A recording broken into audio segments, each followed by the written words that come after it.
Thank you, Mr. Chairman. General, welcome. Thank you. As you know, as I observed at your confirmation hearing, you had built a long record on the Federal Court of Appeals and a reputation of being relatively nonpartisan. And so I had hopes that your tenure as Attorney General would continue that record. I have to say I'm deeply disappointed in what the last 2 years have shown.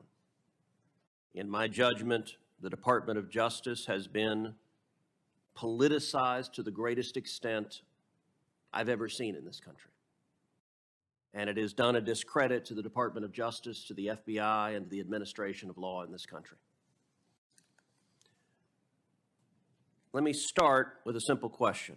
General Garland, is it a federal crime to protest outside of a judge's home with the intent of influencing that judge as to a pending case? The answer to that is yes, but I also want to at least respond to your characterization of the department, which Sure. I vigorously disagree with. I believe the men and women of the department pursue their work every single day in a nonpartisan and an appropriate General way. Garland, there are thousands of men and women who do that. And I'll tell you, I hear from prosecutors at the Department of Justice. I hear from agents at the FBI who are angry that it is treated as the enforcement arm for the DNC instead of upholding the law in a fair and even-handed manner. So you are right.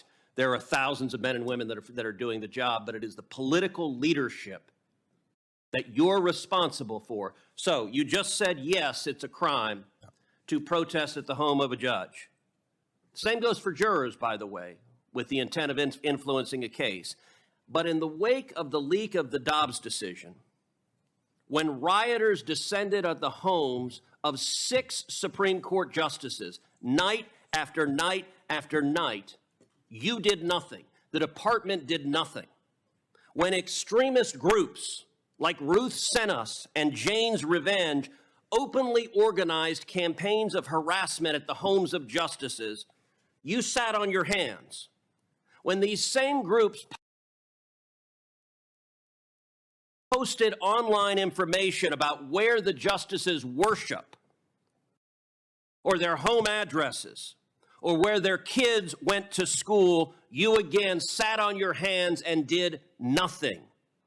Your failure to act to protect the safety of the justices and their families was an obvious product of political bias. You agree with Roe versus Wade. You disagree with the Dobbs decision.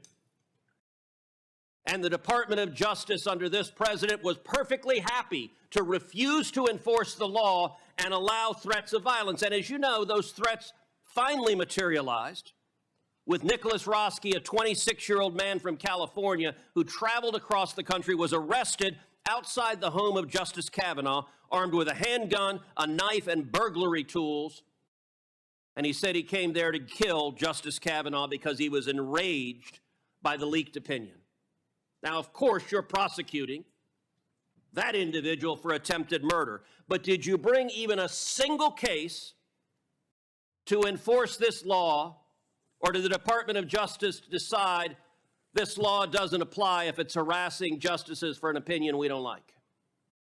When the Dobbs draft was leaked, I did something no Attorney General in the history of the department had ever done before. For the first time in history, I ordered United States Marshals 24/7 to defend every residence of every justice. Well, Garland, as a judge, you're familiar with asking counsel to answer a question. I am answering. Has the Department of Justice enforced this statute? Have you brought a single case against any of these protesters threatening the justices under 18 U.S.C. Section 1507? Have you brought even one? Senator, you asked me whether I sat on my hands, and quite the opposite. I sent 70 United States Marshals. Let me try again. To defend, and has the Department of Justice brought even a single case under this statute? It's a yes/no question. It's not a give a speech on the other things you did.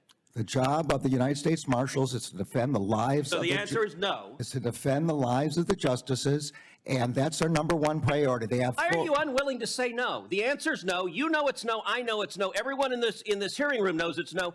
You're not willing to answer a question. Have you brought a case under this statute? Yes or no? As far as I know, we haven't, and what we have done is defended the lives of the justices with So over how do you 70 U.S. decide? Marshals. How do you decide which criminal statutes the DOJ enforces and which one it doesn't? The United States Marshals know that they have full Okay, authority. I recognize you want to give a separate speech. No, I don't want to How give do you decide which statutes you enforce and which ones you don't? The marshals on scene make that determination in light of the priority of The defense. marshals do not make a determination over whether to prosecute. You, the attorney general, make a determination, and you spent 20 years as a judge, and you're perfectly content with justices being afraid for their children's lives, and you did nothing to prosecute it. Let's shift to another area. Can I answer the question? No, The you Attorney cannot. You General- have refused to answer the I am question. answering your question. The How did Attorney you General choose- does not decide whether to arrest. How did you choose not to enforce this statute? The marshals on Marshals scene, don't make that decision. they do make the decision of whether to make an arrest. Prosecute someone? No, they don't. If they make Marshals do not have prosecution. if they make an arrest, All right, then it goes let's to the change marshals. topics because our time is limited. We've also seen across the country violent attacks to pregnancy centers by similar left-wing terrorist groups, including one graffiti of a firebomb building said Jane was here. There have been attacks all over the country. And yet, the Department of Justice has not brought these violent criminals to justice. You contrast that. If you're a violent criminal and you attack a crisis pregnancy center, that is not a priority in the Biden Department of Justice. Contrast that to Mark Houck, who's a pro-life activist. He's a sidewalk counselor. And he had an altercation with someone who allegedly interfered with his son's personal space and threatened his son, and he pushed him.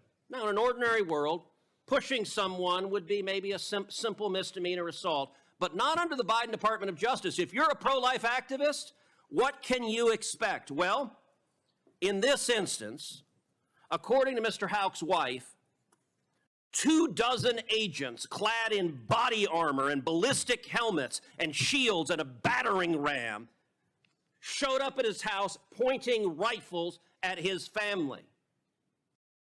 Why do you send 24 agents in body armor to arrest a sidewalk counselor who happens to be pro-life, but you don't devote resources to prosecute people who are violently firebombing crisis pregnancies? It is a priority of the department to prosecute and investigate and find the people who are doing those firebombings. They are doing it at night and in secret. So, and we have found one group which we did prosecute. You found one. How many have there been? How many attacks? There have been a lot, and if you have any information specifically as to who those people are, we would be glad.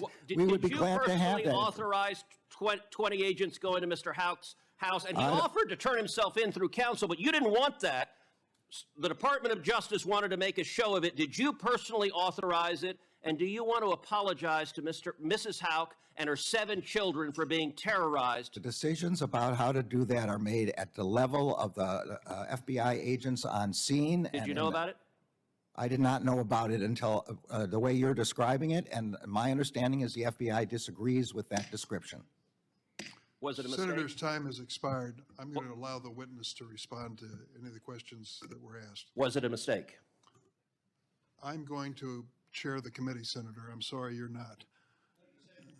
You said you'd allow him to respond. I repeated the question I asked, which is, was it a mistake to send 20 agents to arrest him at the crack of dawn? You had your time and more. You just said you're going to allow him to respond. You just said, I'm going to allow him to respond to the question, so I repeated the question. Was it a mistake?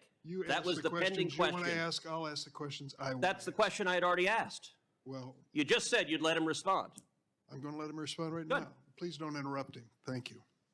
The decisions about how to do tactical arrests are made by the FBI agents in the field. The FBI has publicly stated that it disagrees with the description you gave of what happened in that example. That's the best I can answer.